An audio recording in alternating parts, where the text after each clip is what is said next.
The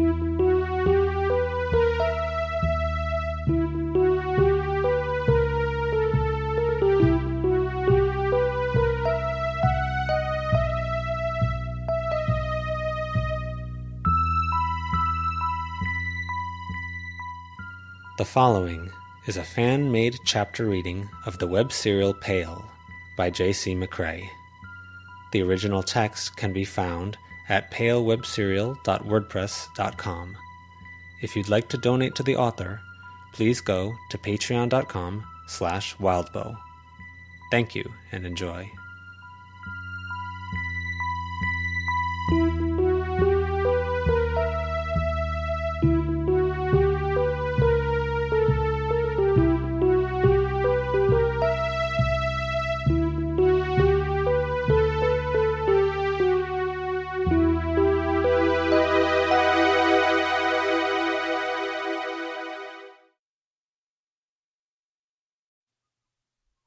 Vanishing Points 8.3 Avery. Just down the forest path, nearly hidden by wet falling snow, was a deer, male. Its horns were tangled in the branches of a tree, its forelimbs unable to touch ground, and it struggled violently, thrashing, pulling, and making no progress. It screamed, and dark shapes ducked back away from it. Wolves drawing in. "Can't do anything about it, Avery," Zed told her. Zed, like Avery, was bundled up in improvised cold weather gear. It looked like he was using sleep clothes for a scarf, flannel wrapped around his lower face, held there by the collars of the knit shirts he wore. He had a hat on, hood up, and a leather jacket over several layers. He was a bit on the short side and muscular to begin with, and the layers made him look very stocky. He still managed to look cool, hands in his pockets, bag packed with tech over his shoulder. Avery wore her fall jacket, black with reflective orange panels, over Lucy's sweatshirt, borrowed, and she had her track pants on under her jeans. She'd worn 2 pairs of socks with her running shoes, but had ended up taking it off, because it was making her feet hurt with a long hike. The deer thrashed and screamed in a repeat of the earlier sound. The wolves darted in, and the deer's eyes roved wild, more whites than anything else, as it tried and failed to keep the predators in view. "Think of it like a photograph of something bad that happened once," Zed told her. "What if we put it out of its misery?" Avery asked. "You wouldn't be putting it out of its misery. It is misery, or panic, or helplessness, or some combination of those things. You'd just be putting it out. Water on a fire." Avery sighed. Her breath fogged. The snow came down in quarter-sized dollops, wet and ice-cold, each bit hitting her like a sharp jab with a finger or pen. "It's so uncold that you care," Snowdrop said. "Tch, tch," Avery echoed. "You good?" "No, I'm not good," Snowdrop muttered. "I'm exploring this awful place with you. It's the pits." Snowdrop wore a shearling-lined coat with opossum-style ears on the hood and teeth at the edges.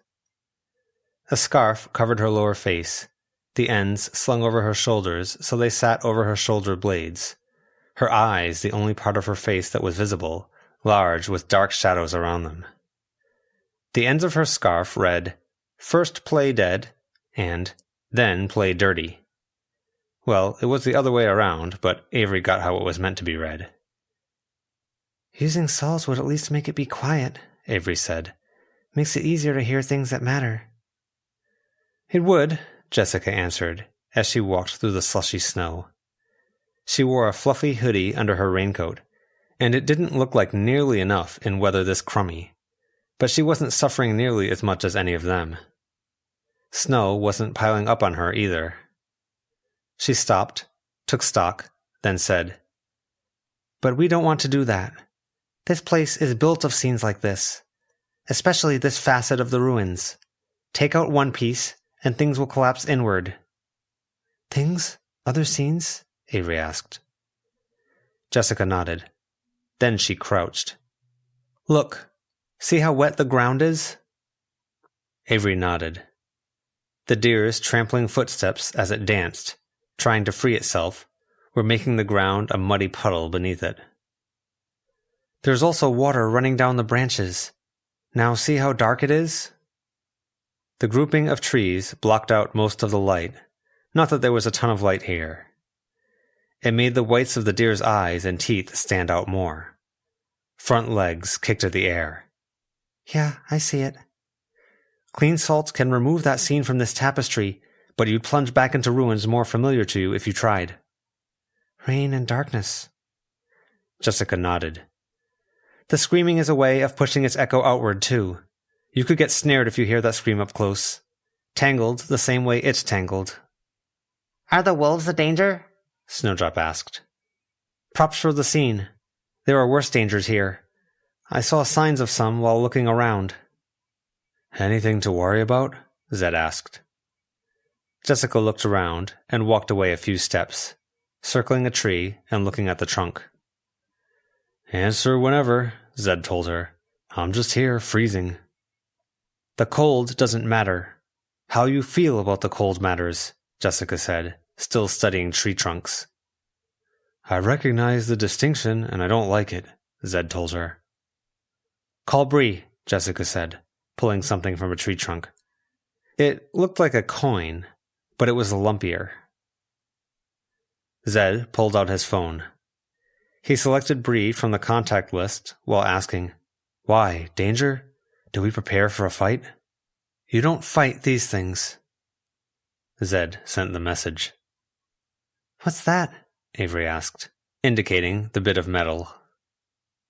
A token.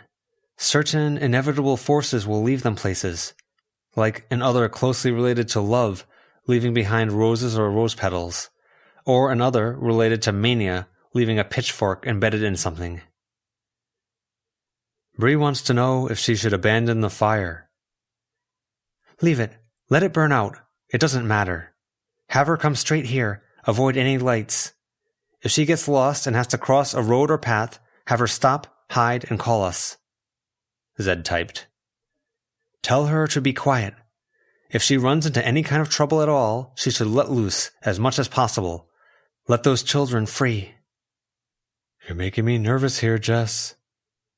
I'd say 5% or less chance we have any trouble, Jessica answered. But we want to make sure she does the right thing if she has trouble. I could go. It's best if we pair up. You could, Jessica said. She's so used to doing things alone. Do you want me to go? Avery asked. Jessica turned, looking her over. It's part of why I'm here, Avery said. I know you've been down in places like this with Jessica a lot more than I have, Zed, but... No, Zed answered her. You're better at navigating this place. My only worry would be, if you got hurt instead of me, I'd feel like the biggest piece of shit. Abe's useless, Snowdrop said. Don't let her. Are you tired? Sore? Cold? Jessica asked. Barely. A little from the other night, and barely. Running might help warm up my toes, Avery answered. It won't make you too slow for the return trip? Going out there and back? Avery shook her head. Go, then. I'll stay and keep an eye out. Avery picked up, grabbed the black rope from her pocket, took Snowdrop's hand, and led her around a tree. Felt good being trusted. And when so much of this place felt bad, it was like a much-needed light in a very dark place. She slipped in and out of this desolate winter that had so little of what made winter great. There was no snow that was pristine or great for snowmen. It was dark and gloomy and drippy, the ground treacherous, and somehow it managed to be a difficult trudge uphill and a slippery slope downhill. Jessica had described the ruins as being like a cube. The side they were closest to and most familiar with was at the edge of two sides, wet and dark. Close to depression and apprehension. Humans and civilization dwelt pretty close to that. They'd taken a sidetrack now. The things that lived here in this cold were well past depression and into grief and despair. The people who lived in those emotions were far removed from things, their homes and rooms like cabins in remote wilderness. Animals were far more familiar with that resigned despair, starved and trapped, so they occupied a lot of this space. Their echoes were strongest here, like the deer's. There was an echo nearby. A canine, emaciated and starved, howled, caught in a trap. It had tried to gnaw off a limb and stopped halfway, too weak to continue. She remained a generous distance from it as she skirted around. She still felt twinges in her own leg. Echoes of this sort had a wide reach, and they snared. An echo of a lonely disabled guy had caught her like tar earlier. Not many were mobile, at least. They remained where they were, many in a bit of a dip, ditch, or low point. Figures, gaunt, pale, draped in furs and collected curios, and eyeless, lurked at a ridgetop, crows gathered around and on top of them. They didn't move, only waiting. One turned its head, the eyes of the feline skull it wore following her, but it didn't move. Part of the reason Bree was here was to test the bindings, and they'd failed the test. The choir had started to leak out around her, and so she'd stopped to sit by the fire and try to fix the binding up again. It wasn't a big deal, but it was a deal. Go, Snowdrop huffed. Avery stopped in her tracks. She looked at her companion. Tired? I can't hear her. Avery stopped, listening. Snowdrop's head turned sharply as she looked off into the woods. Avery matched the angle. A shout. You okay to run? Avery asked. No. Great. They ran. There were more of the eyeless here, and Avery held off on using the black rope, because she wasn't sure if they saw her, and a slip and fall could mean sliding down the wrong slope. Like drafts of wind, impressions of starvation and mourning flowed over and past Avery. The starvation blew into and through her, leaving her feeling hollow and weak, and the mourning messed with her head. An animal mourning her cubs she couldn't feed. She squeezed Snowdrop's hand. I'm a wimp. I can't take this. Yeah. Free and clear ahead! Avery stopped in her tracks. Snowdrop had beat her to it, and was an anchor that held her back from going too far. Echoey, coyote-like animals, starved and distorted by that sensation, stalked their way out of snowy bushes. Darkness had leached into them, and sparse, patchy fur clung to gaunt, blackened bodies. Some had only one eye. The leader of that pack led from behind. Its back was about even with Avery's ribcage, and it was so gaunt it was little more than skin wrapped around a canine skeleton, eyeless. Organs throbbed against that skin at the belly and ribcage. Moisture wicked from it. Some from the pelting snow, some like sweat. Jessica had said to be confident in the face of things like these. There's easier prey, big guy, Avery addressed it. The lesser hounds circled around. Snowdrop's grip tightened. The smallest hound, which still had two eyes, wheezed, giving away its position as it moved behind her. Avery tapped her foot. It lunged, and Avery kicked. By all rights, in a normal circumstance, it would have gotten its teeth around her shoe and held on. She would have fallen, and the rest would have descended on her and Snowdrop. but she wore wind shoes. It propelled the runt back and away, tumbling down a slope, and made Avery jerk forward. Snowdrop held onto her to keep from going too far in the opposite direction, right at the big one. She was off balance, though. The big one came at her, teeth gnashing, and Avery reached to her charm bracelet, which was at the wrist of the hand that held Snowdrop's, and pulled the ugly stick from the bracelet, swinging it. Glamour peeled off it as it swung, and it grew to full size by the time it passed by the big hound's head. The sudden attack from the weapon made it shy back. It bolted, running. The rest followed. Other things were encroaching, though. A morning wind blew from behind, and a trio of eyeless humans were trudging through the trees.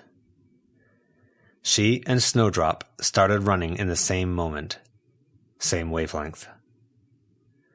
An eyeless figure lay buried in snow, and birds like crows with skin peeled from their faces pecked at the body, tearing away strips.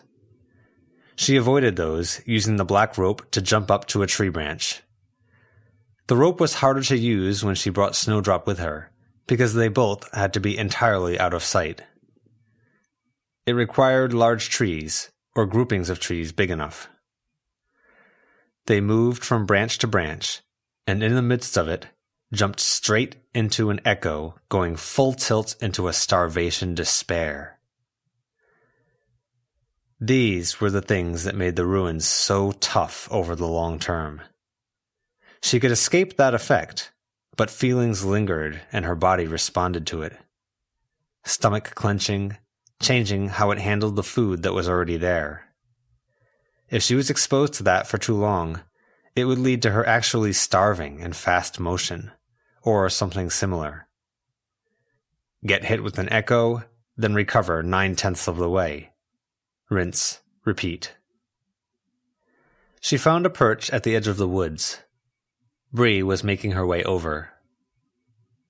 No evasion, no sneaking. Bree marched on, and to Avery's sight, she was streaked in blood, small child's handprints in crimson painting the false body parts the choir had given her, even over the heavy clothes. Avery's sight created a mist, and the markings on Bree's hand and neck cut through that mist, clear as anything.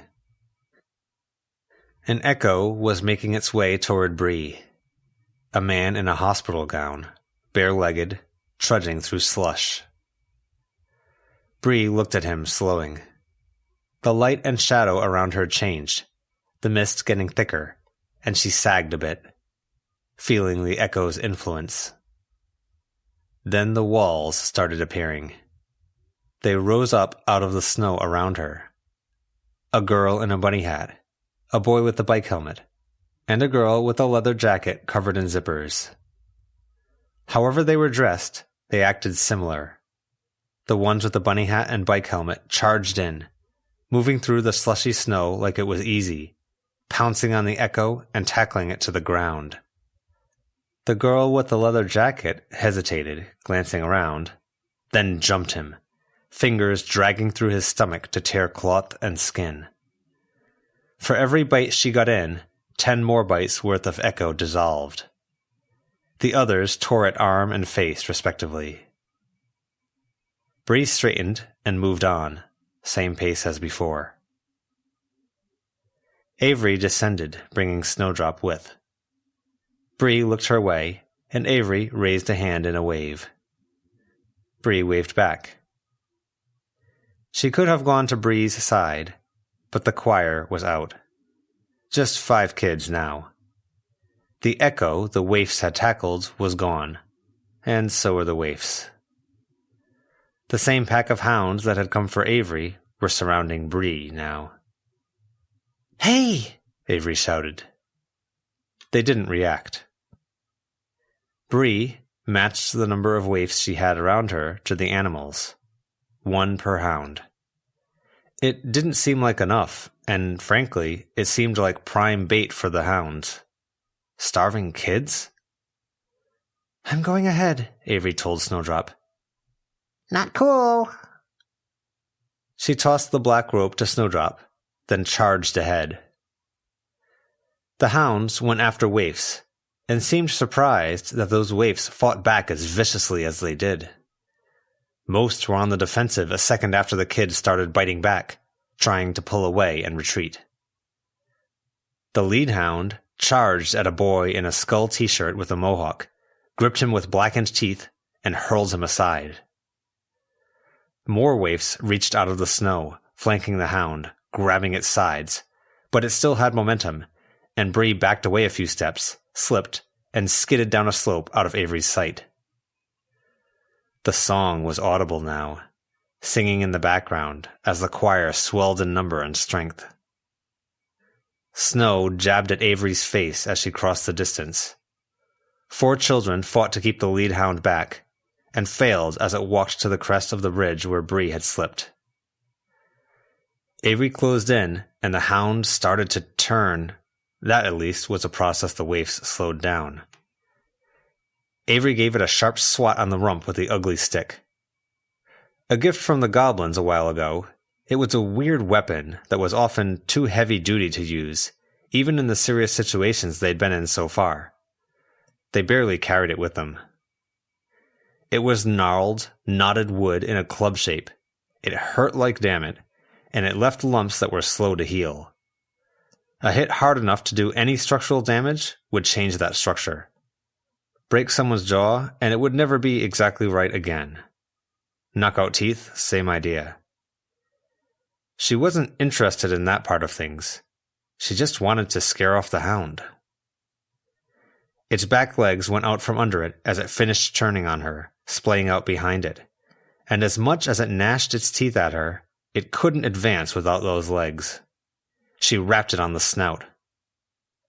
In a twisting scuffle, waifs biting and hound reeling, struggling to get its feet under it, the hound finally managed to pull free and bolted. One hound had been brought down by a waif, and the others ran off. The remaining waifs ate. Bree was at the slope, waifs around her, holding onto her.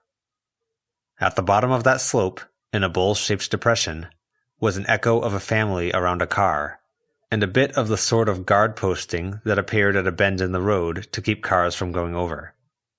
It looked like a crash. The family was trying to stay warm. Bree slipped down another 10 feet, 2/3 of the way down. The family reacted, changing position. Echoes were blurry, and these guys were no exception, and blurs melded together. Flesh blackened and waxy by cold, shrouded by wisps of sensation and sentiment.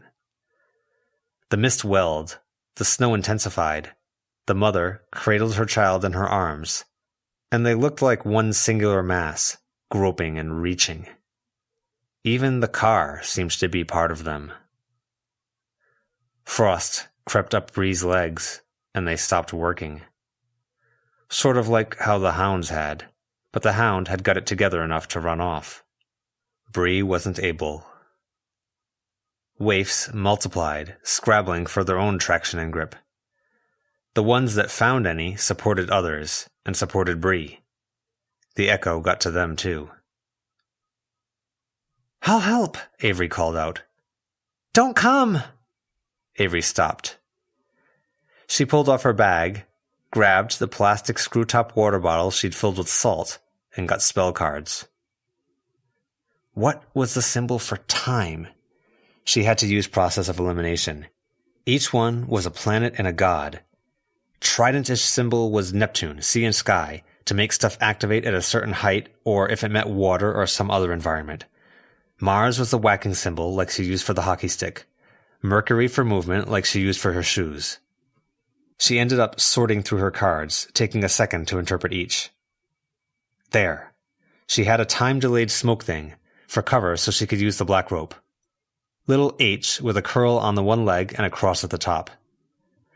She copied that symbol onto another card, noted a time, 30 seconds, finished the diagram with 2 strokes, and then stuffed it into the water bottle. She lobbed it. "Things might shuffle, I think," she shouted. "Shuffle? Hold your breath," Don't panic! The echoes down here tended to remain dormant until provoked, and then they became whirlwinds of intensity or desperation. This was no exception. The bottle detonated. Clean salt sprayed everywhere, and it cut through the echo, leaving gouges, causing parts to dissolve. The entire effect got weaker. Bree moved her legs, finding footholds in addition to the handholds. Waifs were more mobile. "Anyone!" the echo shouted. With the voice came a push of that cold effect. It hit Avery like a slap in the face, whole body, a cold that reached past any clothes she wore to lower her core temperature. It was all she could do to control how she fell, tipping over into a snowbank. Numb, she'd gone from 100 to 0, and she could feel herself slipping, sliding inch by inch toward that same slope, and she couldn't move to do anything about it. Snowdrop ran up, holding the black rope, and took hold of Avery's arm, pulling, reversing that descent. "Anyone!" the man shouted. Bree was in worse shape. She slid further down that slope. Waifs emerged, a couple dozen now. They pushed through the cold, stumbling, grabbing and tearing. Each one seemed to get close and have time to do just one thing, one grab, one bite, and then collapsed. But they were solid ground for others, and the tide of them were like a wedge driven into the damage the salts had made. Car, people, and everything distinguishing about the scene were torn to shreds. The song built in intensity, in volume, and mirrored the level of violence as they ate and destroyed. Avery shivered as the cold from the echo dissipated. And with the scene gone, things began to slide around. A mini avalanche, a bit of water. A tree fell and let snow start to tumble. What looked like a hill flattened out into a sharp slope. All converging on or aiming at the location where the echo had been. More echoes loomed at the ridge, ready to take up residence in the bowl-shaped depression. Each carrying their own effects and impressions, feelings they would transmit to anyone nearby. The good side of the effects of the echoes was that they left as fast as they arrived. Avery picked herself up, assessing the situation. "Thanks, Snow," she said. "Never again." She had a game plan. Now it was time to use those other cards. She finished one and handed it to Snowdrop, then finished the other. Avery took off running down the slope, to Bree. The choir was around Bree, and two of them got in Avery's way. One hissed. She leapt over them, helped by the fact that she was on a slope, and she didn't care that much if she happened to kick them in the heads in the process. "You shouldn't have. Grab me," Bree did, hugging Avery. Other, smaller hands gripped Avery as well. She knocked one aside, waiting, hoping her timing wasn't bad. Snowdrop exploded into a plume of snow. Avery winced. Her own card went off, kicking up snow and wind, hiding them. She used her sight to look clearly at her destination, then used the black rope, jumping herself and Bree to the top of the ridge. Fumbling, she found Snowdrop, heavily covered in wet snow now. They navigated their way away from the cloud of snow, and Avery had a view of the echoes colliding and wrestling with one another. Two seemed to merge, and might have become kings of that particular pit if they weren't torn in half by something animal that was hidden by snow. It looked like that would take a little while to resolve. Each one had been pulled there by the absence of the Carr family, and now that they were close, they were switching to their mad desperation states. Small hands gripped Avery again. Fingers dug into flesh. She pulled away with a sharp movement. Snowdrop hissed at one who was presumably doing the same. "Go," Bree said. "I don't want them to hurt you, and I don't really control them." "You were doing okay." "They keep me alive and well because if this body dies, they die." Avery nodded. She did as Bree had suggested and backed off. 30 or 40 feet separated Avery and Bree. The kids led the way, flanked, and followed Bree. The singing was faint. "So," Bree said. "Yeah," Avery replied. "Glad you skipped class for this?" "Needed to get away a bit," Avery replied. "Is this really better?" Avery looked around. At the unfriendly, battered trees, the forest that was more fallen branches than undergrowth, the gritty, slushy snow that promised no snowmen or snowballs, the distant, ruined shacks and cabins. "Kind of?" "The way Lucy was talking about it, you don't have that long to study what you need to study," Bree noted. "Or to reach out to those students you want to keep around?" Avery shrugged. "Do you want to talk about it? Those students, or, on a lighter note, studying? I'll be studying here for a bit while I get things sorted." "I mean, for studying, they've got the morning class handled.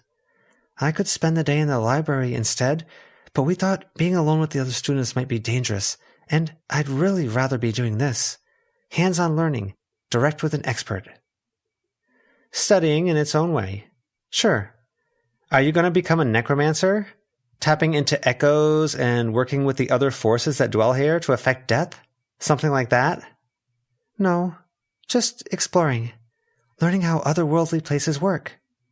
"How's your binding?" "Not good. I think we have to do the long fix," Bree answered. She pushed up her sleeve.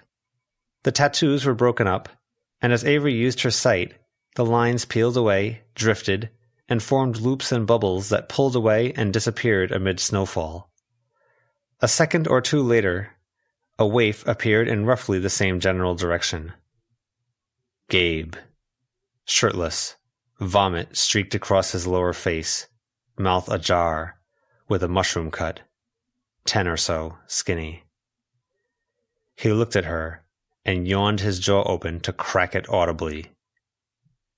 Poor Gabe. Could Avery have gone down a similar path? Lonely at school, if Mrs. Hardy hadn't reached out? Or if she hadn't had sports as an outlet? Would she potentially have snatched at an answer if that newsletter had found her? Avery swallowed, shook her head, then reminded herself she was part of a conversation. "What does it mean to do the long fix?" "Proper tattoos, redoing the initial ritual. I have to fast for a few days, which isn't a problem because Bree had finished the Hungry Choir ritual, and she would never again have problems related to food. "Just annoying?" Avery asked. "Yeah, putting life on hold again. No books to read, no TV, no movies, no phone or internet. The first time it was okay, except I was worried it wouldn't work. This time it just feels... I don't want to make this a thing I have to do every few months." "At least you have Zed for company." "Yeah," Bree answered. She smiled. Avery glanced at Bree now and then, while still keeping an eye on Gabe, who was getting closer to her than some of the other waifs had. Bree seemed to have more energy and enthusiasm than before, just from the mention of Zed. "Do you have a plan for after work?" "It depends on a lot," Bree said. "We don't know how or if we can totally bind the song within me. It's not going perfect so far. If we can seal them in, then long sleeves, a high collar, and I'll look for a job. If not, then we control it, so there's always a little bit of their power leaking out, and I manage that, and I'll do some work that doesn't require me to show up much in person." "Huh. What about draining it? Tapping it for power? Doing the ritual in a different way? You guys ran the ritual for a group after the binding, didn't you?" "Yeah," Bree said. They did the last part the weekend Bristow took over the school. 5 of the 8 participants made it. 5? Forster rules consistency, so the last round was like the prior ones. We drew some power at the start, gave you guys a share of that. We'll give you more as we figure out how to tap the rest. If we can keep the numbers going like that, drain the reserves... Gabe hissed. Bree stopped. Gabe looked over at Bree, and Bree looked down at Gabe, then from Avery to Gabe again. You knew him? Bree asked. He was a classmate. We barely talked. He was there that night. Avery nodded. Bree made a gesture with her hand. Gabe disappeared the next time a tree blocked him from Avery's view. I was there too, Snowdrop declared. Maybe if you were Snow, we could have done something, Avery told her. 1 extra set of hands for the people that needed help. Are you okay? Bree asked. You're avoiding your friends. I'm not. I am, but that's not the main objective. Just a breather. And you sound down about stuff in the past. I liked what you said before we did Jessica's ritual. We chatted for a minute or so. We talked about wanting things to be better, to share, to support. More like friends are supposed to do. Bree nodded. I want that too, and I think it's doable, but it's like we're doing it all at the edge of a cliff, and it's so easy to push things too far. And then it's a long, long way down. I've been dwelling on that too. You're thinking of Gabe? And Bristow, and... Alexander. Reagan. I had a close call myself. Almost got lost, and I might never have gone home again. If you ever need to talk... Can't talk to me, Snowdrop said. And you can't talk to Snowdrop? You can call, Bree told Avery. Zed has neat phones. We're almost always reachable. Thank you, Avery said. I mean it. I owe you guys. And I mean it when I say thank you. I'm collecting names at this point, kind of. A bit of a support circle of people I can call.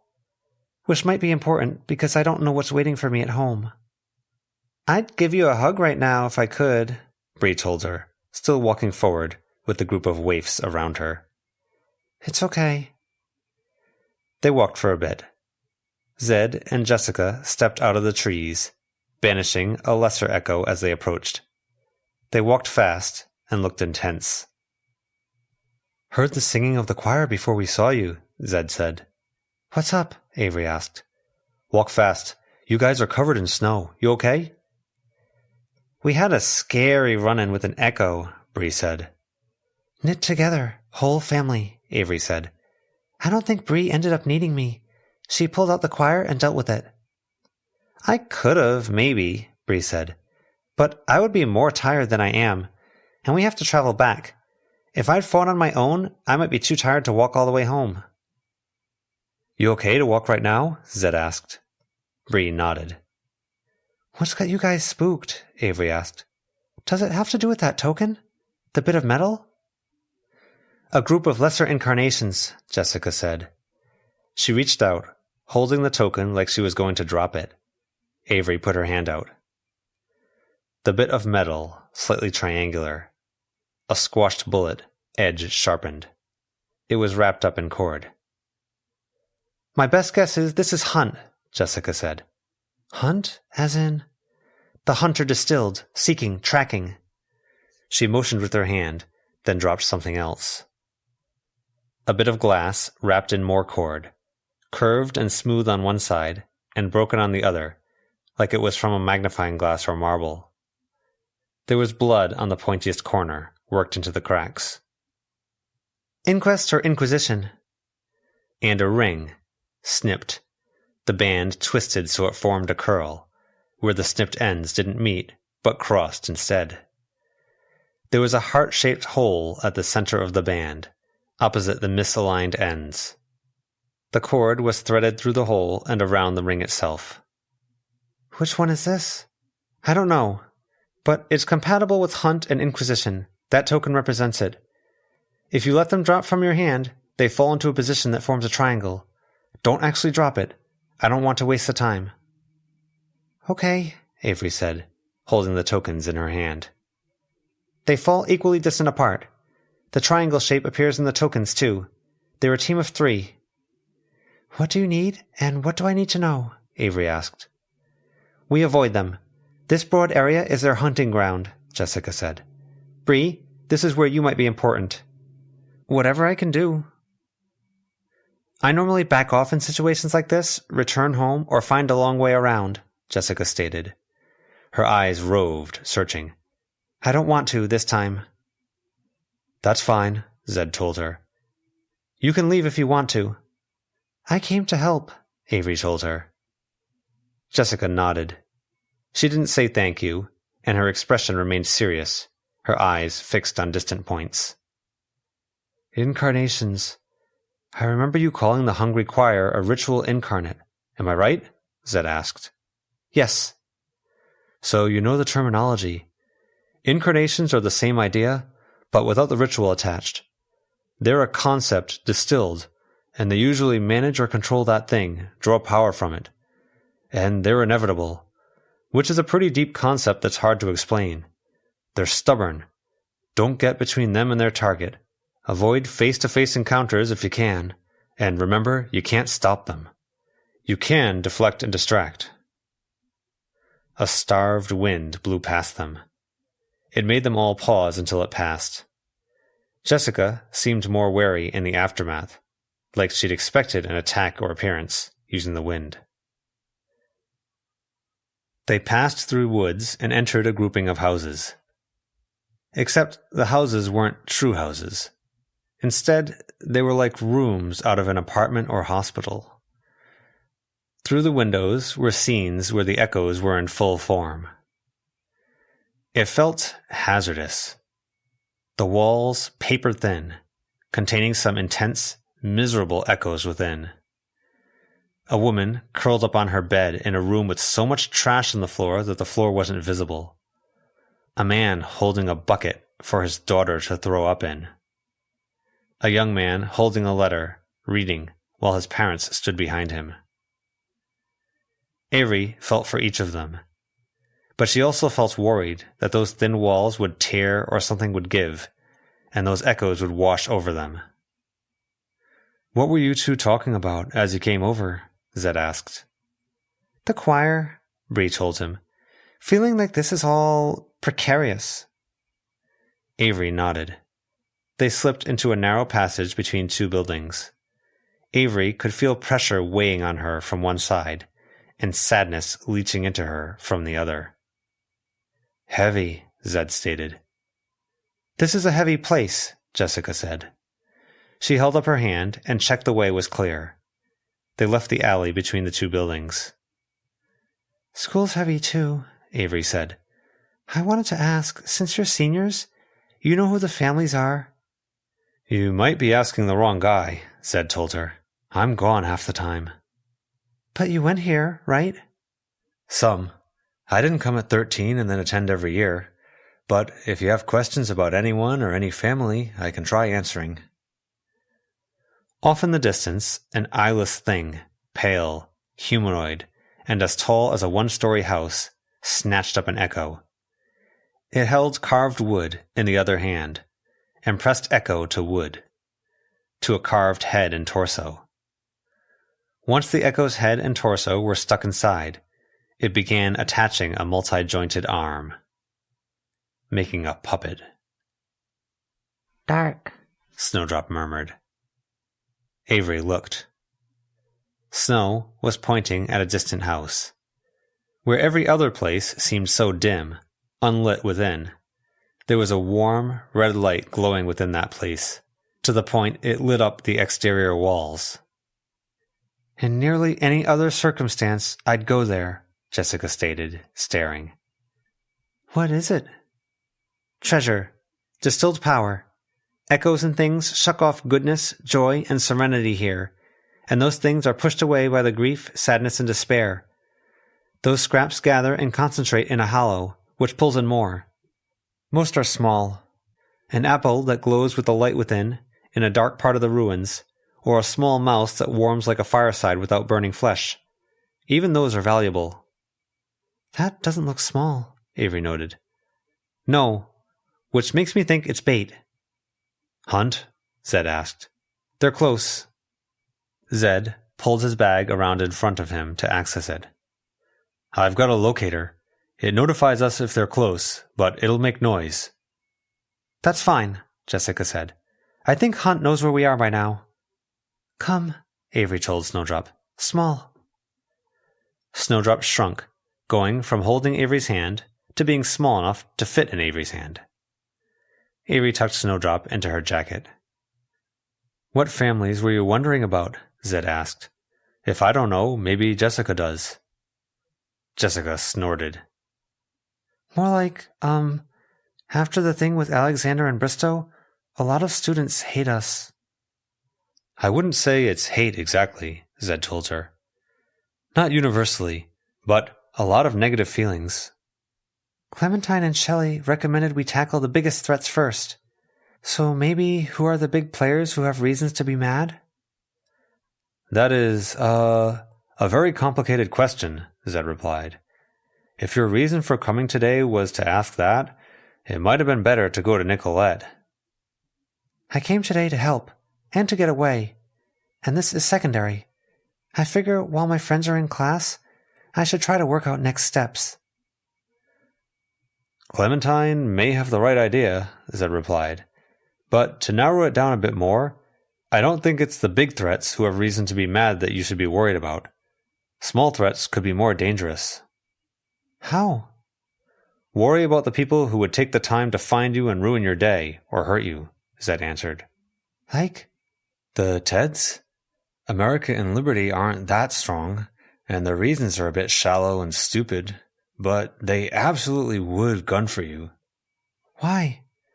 Because America had a running joke about having a crush on Alexander, and with the way her head works, I could see her targeting you guys as a capstone for the joke. Doesn't have to succeed or fail, just... Has to ruin our day? Be dramatic enough? You got it. That's exactly what we don't want. Problems for tomorrow. Ray says something similar. Ray recommended we do this. Get out ahead of this. Ah, Zed replied, and his expression changed a bit, a little more taut. Breeze, meanwhile, softened a bit as she looked at Avery, like a plea for something. He helped us out in the end, and it was pretty cool, Avery ventured. Maybe, from the look on Bree's face, that wasn't the thing to say, or the thing Bree had wanted Avery to do. Maybe Bree hadn't wanted anything at all. This was so hard. But it wasn't like it set Zed off. He barely reacted, only shaking his head a bit. Bellingers, Jessica said, from the head of their group. Bellingers? Or ex-Bellingers. I don't know. But I think that group had a lot riding on stuff. More stuff to ask Nicolette, Zed said. Except she's super busy and she doesn't want to get involved, Avery answered. Yeah. A cold wind blew, and it didn't have a feeling to it so much as it carried images. Phantom figures, flickering, suggesting, promising. Some were feminine, alluring. Shh, Jessica shushed them, her voice nearly lost in the wind. The wind passed. Zed's radio whispered. Mark 5 in Chatter, by the houses, end of the valley. They hear us. Do you hear me? We've found you. You can stop looking now, boy and girls. Life is a long and empty search. Zed scrambled the channel. And now you can finally stop. The voice came through on the new channel.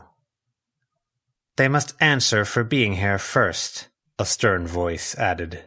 Then you can have them, and they can have you. But I don't want them all broken and bloody. Jessica peeked around the corner. Avery ducked low to do the same. In the distance were 3 figures, all androgynous. One hooded, carrying a bundle under one arm, long branches, twigs, and bits of metal. One with a tunic that tapered down to a point at the knees, head partially shaved and less partially scarred. They wore gauntlets and metal boots, and broken glasses over their eyes. They had a heavy book under one arm.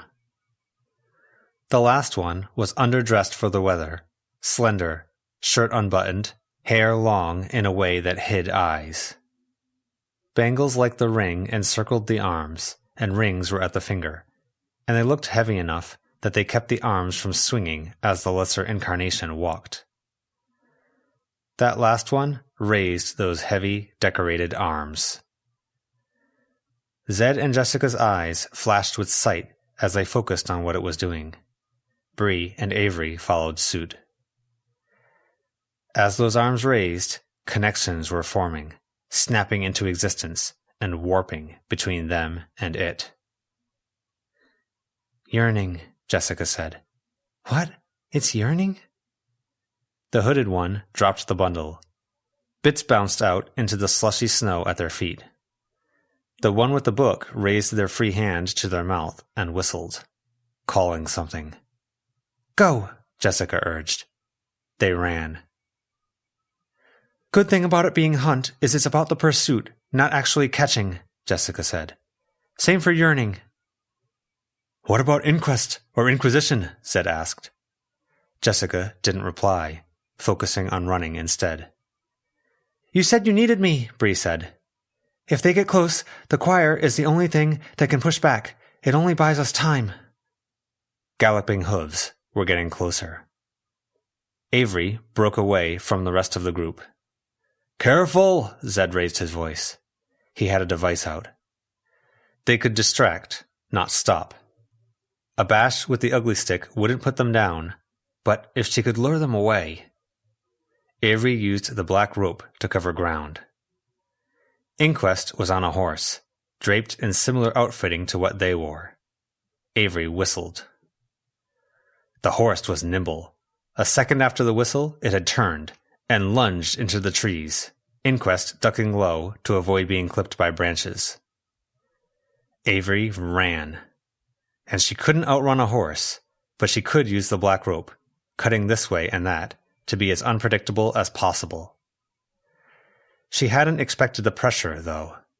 The way this woman on horseback seemed to read her mind and veer in the right directions. Avery made a move, thinking she would get a good 30 feet away, and found Inquest within a second or two of grabbing her. Another move, a feint this time, and Inquest didn't fall for it. Her sight helped her see movement. She tracked the figure on horseback and tried to lead it away from others. She could also see connections, some from yearning, and those connections were vibrating, moving. Each was a film reel of scenes, and the reel was winding up, retracting. She saw the final bit of retraction out of the corner of her eye, like the tape measure slapping its way into the container, rounded a tree, and saw yearning within arm's reach, reaching. She expected a firm grab, those rings digging into her arm. Instead, a soft touch on the cheek. Avery stopped running, eyes locked to the figure, looking past the hair to eyes that had stars in them. Yearning smiled, hand resting against the side of Avery's face. The horse reared up as the rider stopped. "She called to me." "I got to her first, Inquest." The horse, still rearing, slapped hooves to snowy dirt. Staring into Avery's eyes, Yearning sighed, smiling. Avery remained frozen, unsure what to do. A tumbling sound came from their right, but neither looked away, even as the horse whinnied. A stampede. Waifs rushing in. They were fast and they were hungry. They bowled over Inquest and the horse, and Inquest rolled, rising to their feet at the end of the roll. Waifs grabbed Inquest and tried to pull them to ground. They couldn't. It felt like a long 10 seconds before the waifs ran over to Avery and Yearning, separating them. It was probably only a second or two. Yearning smiled in the last second before the waifs hurled them to ground. Avery was pulled away too, but the waifs disappeared. "I told you to be careful!" Zed shouted. The anger was enough to jar Avery back to reality. "I only have a minute of battery," Zed told her as she reached him. Bree was there too, directing the waifs, dismissing them any time they got too close to Avery. "Battery?" Zed clicked a button on the handheld device. It was like the device that had created that plastic bag head other, the fake environment. They kept running, but now there were walls between trees, then more walls, and then they were indoors, running through a long hallway. Avery glanced back and saw Yearning, 2 kids holding each arm. "Don't look back!" Zed barked. "Can you keep up, Bree?" "Yeah, where's Jess?" Zed didn't reply, instead taking time to tap on the device. "What are you doing?" Avery asked. "Concentrating, trying to adjust the space." There was a tearing sound, and Zed hurled himself into the wall. No, not hurling himself. A wooden arrow as long as Zed's arm had punched through the wall alongside Zed and impaled the device he held. The walls he'd thrown up fizzled out. Zed remained where he was. The arrow stuck through the sleeve of his leather jacket and attached him to the tree. He tugged and didn't budge. Avery turned. Past about 100 trees, barely visible, was Hunt, holding a crossbow about as large as Hunt's entire upper body. They dropped another arrow into it, holding it level. "Here!" Jessica shouted. Avery looked over, looked back to Zed. "Go!" Zed urged. Avery went to Zed, hefting the ugly stick, and shouted, "Down!" There was no room or good angle for the swing, so Avery chose a bad angle and trusted Zed to get out of the way. The club hit the tree and splintered wood, smashing, blistering, and scattering fragments of arrow. Zed came free and, stumbling forward, hauled on Avery. Both off balance and pushing off the other, it was a moment that could have made their falls that much worse, the 2 of them landing in a heap. Should have. But Avery was in the zone, focused on moving and getting away, and Zed might have been too, and together they stayed upright. Bree ran alongside, a few trees over. A waif on a branch caught an arrow meant for Bree and slammed into her. She found her feet. Avery started to move in Bree's direction, wanting to help. Zed stopped her. "Straight, go straight," Zed urged. "She's a survivor. Trust." Avery focused on going forward, one hand on Snowdrop so she wouldn't jostle her too much. Jessica had found a way, an echo surrounded by heavy mist. Yearning laughed as they plunged into the mist. Their pursuers didn't pass the threshold. Another facet of the ruins. Buildings loomed on either side, only vague silhouettes, shrouded by fog. Figures darted in and out, or they watched obscured. Echoes moved through the fog as well, and they didn't have the wide, sweeping effects that the other echoes Avery had run into did. These were tighter, more personal, focused on their own things. They brushed up against Avery, surprising, and pushing ideas and things into her head. Desires, wantings. "Fog of love?" Avery asked. "Attentiveness, wariness, anticipation, the veil that tempts interest," Jessica said. "Very different, and we aren't staying long." "Okay," Avery said. "Are you hurt?" "She had a damn close call," Zed said. "That was dumb, Avery." "I thought I'd distract." "You distracted us, too." "She did okay," Bree said. "She just underestimated that they'd be good at closing the gap. Can we—" Avery started. Stopped. "Can we what?" Zed asked. "Just Save the arguing over how I screwed up for after. This is a lot. Avery winced. Her heart was still hammering, and the echoes here, while subtle, were nagging at her brain, like they had fishhooks and barbs. Snowdrop, nestled near her belly, gave her a nuzzle. She gave Snowdrop a pet through the material of her jacket.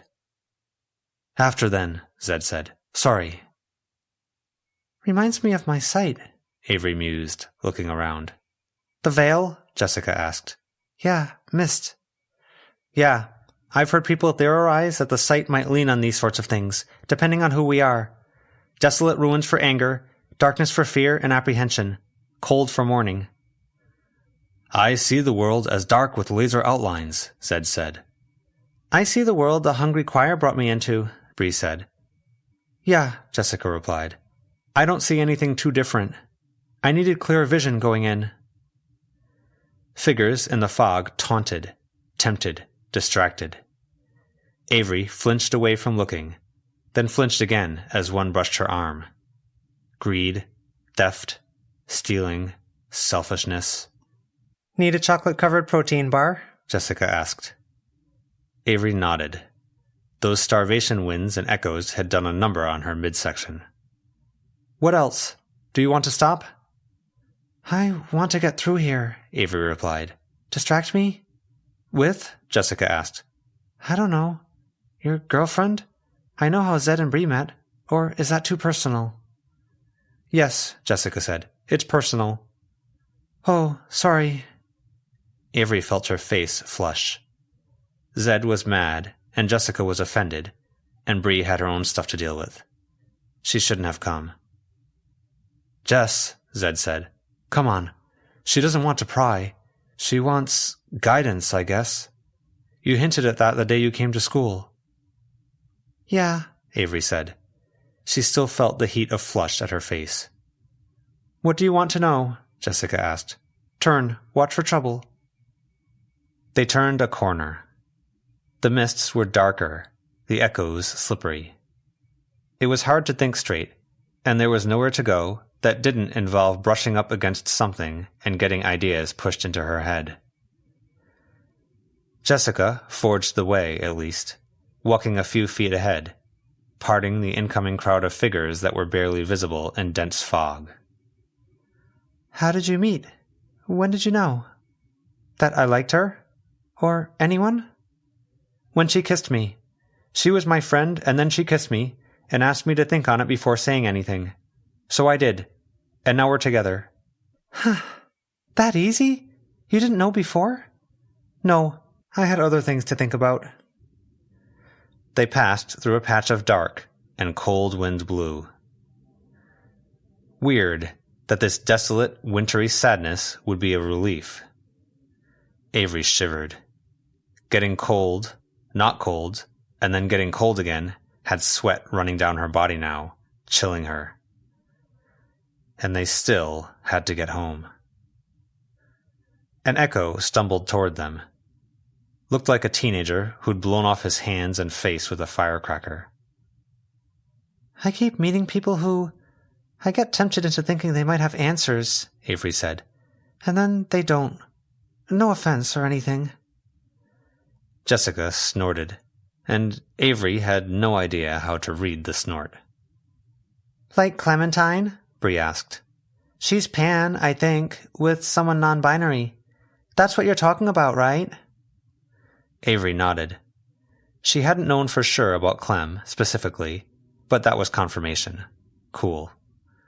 I wanted to ask Clementine stuff, but we didn't get the chance, and I have her email, but I don't know how I'd word the really basic, stupid questions. My face, the echo with the massacred face mourned, stumbling. You can't ask your parents? Jessica asked. My face! Shut up! Avery shouted at him. Screw off! Jeez, have some manners. I'm talking with people here. The echo remained where he was, rocking in place, ruined hands held near his ruined face. But my face... I'm sorry that happened to you, but what do you want me to do about it? Do you want me to salt you? End that? That sucks, really, but I don't know what else to do for you. The echo swayed, then muttered, "So sorry." She watched it stumble off. Sorry, she said. I hope you find peace or whatever. Your parents? Zed asked. Different. I don't know. I go home in a few days or a week and a few days, and I don't know what it'll be like, but I think we're having that conversation. Whatever they could tell me about love and looking for love, I think it's way different. My circumstances. There's apparently nobody for me in Kennet. Like, an other told me that. How do you even deal with that? Here, Jessica said. They walked up to a lakeside. Careful on the ice.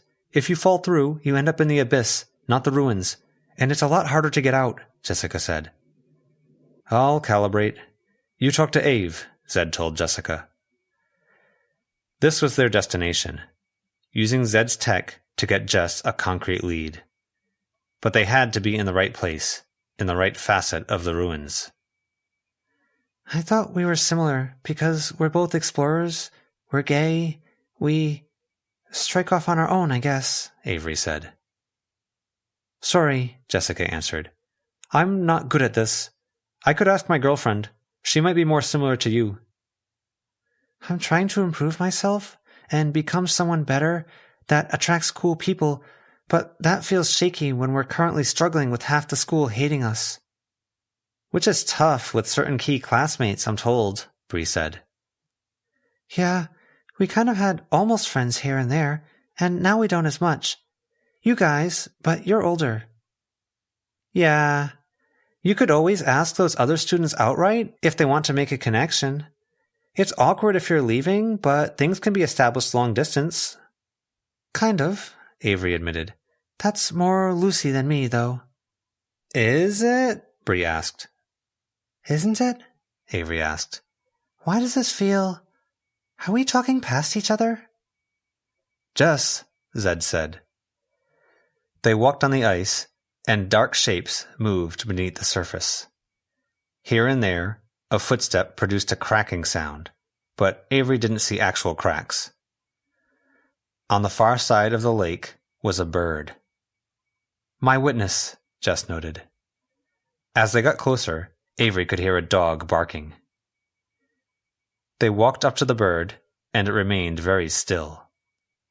Zed slipped on his power glove, then put his hand up, lifting the bird from its perch.